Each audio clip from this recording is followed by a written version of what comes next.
Pool myth of the day. You don't need to treat your cold water any different from warm water. Please don't ruin your pool. This is an LSI calculator showing water balance and whether the water is corrosive or not.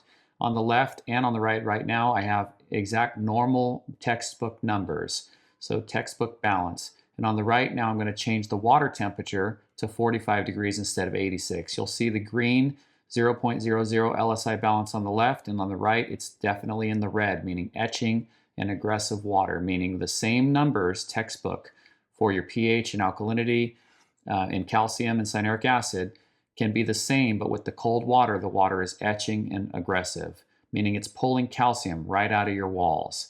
You definitely do not want to leave your water like this when the water is cold.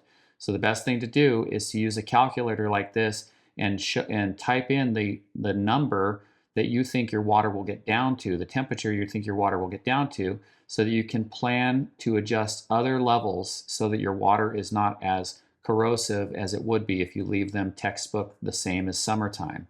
So one thing that you can do for your pool is you can raise the pH. So if you start raising the pH numbers up, that will basically make the water less aggressive.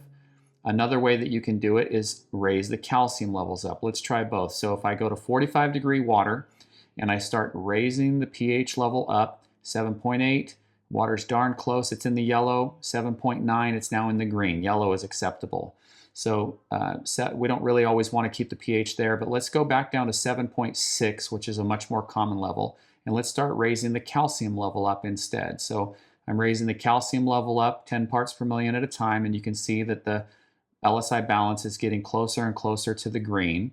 Let's see how far we'd have to go before we'd get the calcium, or before we'd get the LSI perfectly balanced in the green.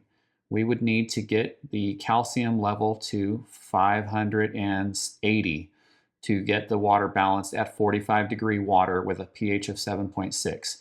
Now let's just go to a more normal 400, and let's try doing both the pH and the calcium level a little bit higher so that neither of them have to be so extreme. So technically we're perfectly balanced, or we're in the green with 400 calcium and about a 7.7 or 7.8 pH, meaning that you don't need to add as much acid, and let the pH rise a little bit in the wintertime and raise the calcium before the winter starts, and your water will not be aggressive and do damage to your pool over the winter. If you want to learn more about your swimming pool maintenance, check out mypoolmadeeasy.com.